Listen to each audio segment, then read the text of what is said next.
السلام علیکم ناظرین، میرے چینل کو سبسکرائب کریں۔ اگر آپ کو ویڈیو اچھی لگے تو اس کو لائک ضرور کریں، شکریہ۔ امی مجھے طلاق چاہیے، میں نہیں رہ سکتی اس کنگال آدمی کے ساتھ۔ مجھے ایسے شخص کے ساتھ شادی کرنی ہے جس کے پاس بڑا گھر ہو، گاڑی ہو، آخر میں خوبصورت ہوں، پڑھی لکھی ہوں، اور آپ کا بھانجا تو کسی قابل نہیں۔ میرا نام مہک ہے، میں ایک آفس میں جاب کرتی ہوں۔ میری امی بیوہ ہو گئی تھی۔ حسنین میری خالہ کا بیٹا ہے، وہ ایک فیکٹری میں کام کرتا ہے۔ میرا نکاح ابو کی زندگی میں حسنین سے کروا دیا گیا تھا۔ وہ پہلے تو ٹھیک لگتا تھا مگر اب نہیں۔ حسنین ایک کرائے کے مکان میں رہتا ہے۔ اس کے مالک کا نام برکت ہے اور ان کی ایک بیٹی ہے جو انتہائی شریف ہے، جسے صرف نماز، قرآن اور پڑھائی سے مقصد ہے۔ بہت اچھے لوگ ہیں۔ جب حسنین فیکٹری سے گھر آتا تو برکت صاحب کی بیٹی اسے کھانا دیتی اور شام کو برکت صاحب اسے ضرور چائے کے لیے پوچھتے۔ میں دیکھنے میں انتہائی خوبصورت ہوں۔ شہر کے بے شمار لڑکے میرے پیچھے پڑے رہتے تھے مگر میں کسی کو گھاس نہیں ڈالتی تھی۔ میری شادی کیونکہ حسنین سے بنا میری خواہش کے ہوئی تھی۔ میں حسنین کو پسند نہیں کرتی تھی، پھر بھی میری شادی اس سے کر دی گئی۔ ایسا نہیں کہ میں کسی اور کو چاہتی تھی۔ شادی کے بعد میں اس کے ساتھ بس گزارا کر رہی تھی اور بظاہر خوش نظر آتی تھی۔ پھر کچھ ایسا ہوا کہ میں چاہتی تھی کہ حسنین مجھے طلاق دے دے، اور ایک دن میں نے حسنین کو خود کہہ دیا کہ مجھے طلاق چاہیے۔ کچھ ماہ تو وہ مجھے سمجھاتا رہا اور میرے عزیز و اقارب بھی۔ جب میں نے کسی کی نہ مانی تو آخر اس نے مجھے طلاق دے دی۔ طلاق کے بعد اس نے گھر آنا بند کر دیا۔ امی کہتی کہ میری بہن کی آخری نشانی تھا اور تو نے اسے بھی مجھ سے دور کر دیا۔ میں حسنین سے طلاق لے کر بہت خوش تھی۔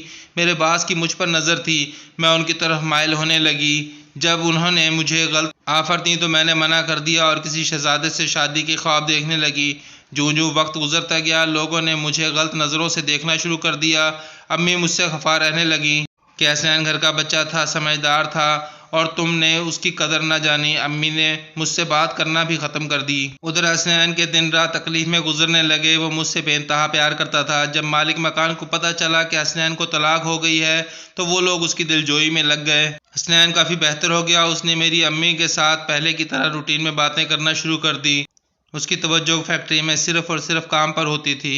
اس کی محنت کو دیکھتے ہوئے کمپنی مالکان نے نہ صرف اس کی پروموشن کی بلکہ اس کو ایک گھر اور گاڑی بھی دے دی۔ اب مجھے پچھتاوا ہونے لگا کہ میں نے غلطی کی، کیونکہ مجھے تو گاڑی، بنگلہ، عیش و آرام کی زندگی چاہیے تھی جو پہلے حسنین مجھے نہیں دے سکتا تھا، اور اب حسنین کے پاس سب تھا۔ حسنین اپنے گھر شفٹ ہو گیا۔ حسنین کی ترقی کی خبر جب امی نے سنی تو کہنے لگی، جلد باز عورت، غلط کیا تو نے، یتیم بچے کو رسوا کیا، اب تو ساری زندگی ذلیل ہوگی۔ میری ماں نے طلاق کے بعد مجھ سے بات کرنا بند کر دی تھی۔ میں انتہائی لالچی، خود غرض تھی۔ جب میں نے دیکھا کہ حسنین کے پاس سب آ گیا ہے تو میں نے حسنین کے ساتھ ڈرامہ شروع کر دیا۔ معافی مانگی اور پیار بھی جتایا کہ مجھ سے غلطی ہوگی، مجھ سے دوبارہ شادی کر لو۔ تو حسنین بولے، اب کچھ نہیں ہو سکتا۔ میں نے اس سے کہا کہ ایک حل ہے، اگر میں حلالہ کر لوں تو تمہاری مجھ سے دوبارہ شادی ہو سکتی ہے۔ وہ چپ ہو گیا۔ پھر کافی دن بعد اس سے ملاقات ہوئی تو میں نے پوچھا، تم کہاں تھے؟ تو اس نے کہا، میں شہر سے باہر گیا ہوا تھا کام کے سلسلے میں۔ میں نے اس سے سوال کیا، کچھ بندوبست ہوا؟ اس نے مجھے غصے سے دیکھا اور بولے، تم نے خود طلاق لی تھی، میں نے تمہیں طلاق نہیں دی۔ میں کچھ نہیں کر سکتا۔ میں خاموش ہو گئی اور خود کوشش میں لگ گئی۔ مجھے اپنا باس نظر آ رہا تھا جس نے مجھے کافی آفریں دی تھیں۔ میں نے ان کے سامنے حلالے کی بات رکھی، وہ راضی ہو گئے کیونکہ وہ ہوس پرست انسان تھا اور اسے اپنا مطلب پورا کرنا تھا۔ وہ بولا، ٹھیک ہے، کل ہم نکاح کریں گے اور پرسوں طلاق دے دوں گا۔ میں تیار ہوگی۔ عین نکاح کے وقت اس کی بیوی آ گئی اور اس نے مجھے اتنا مارا کہ میں اسپتال پہنچ گئی۔ جب حسنین کو پتہ چلا کہ میں نے یہ غلط طریقہ نکالا ہے تو مجھ سے لڑنے لگا اور بولا، صبر سے کام لو، سب ٹھیک ہو جائے گا۔ حسنین نے جب دیکھا کہ میں پاگل ہو رہی ہوں تو اس نے بلڈنگ کے چوکیدار سے بات کی اور اسے منا لیا۔ وہ نکاح کر کے طلاق دینے کو تیار ہو گیا۔ جب ہمارا نکاح ہو گیا تو وہ نکاح کا حق وصول کرنے کے لیے آگے ہوا تو میں بولی، طلاق کی بات ہوئی تھی۔ اس نے جواب دیا، میں تمہیں پاگل لگتا ہوں کہ اتنی خوبصورت لڑکی کو طلاق دے دوں گا؟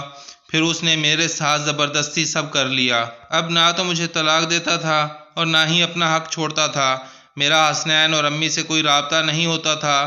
اب میں اسی چوکیدار کے بچے کی ماں بننے والی ہوں اور حسنین امی کو اپنے ساتھ لے گیا اور وہ ان کا خیال رکھتا ہے، اور اس کی اسی مالک مکان کی بیٹی کے ساتھ شادی طے ہو گئی ہے جو نہایت نیک اور متقی لڑکی ہے۔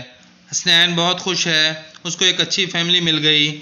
میں اگر طلاق نہ لیتی تو آج اس کی جگہ عیش و آرام کی زندگی گزار رہی ہوتی۔ میری قسمت میں شاید وہ زندگی نہیں تھی۔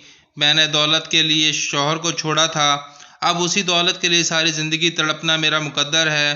امی سچ کہتی تھی، یتیم بچے کی بد دعا لگے گی۔ سچ کہتے ہیں لالچ میں انسان اندھا ہو جاتا ہے۔ اگر آپ کو کہانی اچھی لگی ہو تو چینل کو لائک کریں، شیئر کریں، سبسکرائب کریں اور بیل آئیکن کو دبانا مت بھولیے گا تاکہ نئی آنے والی کہانی سب سے پہلے آپ تک پہنچ سکے۔ شکریہ۔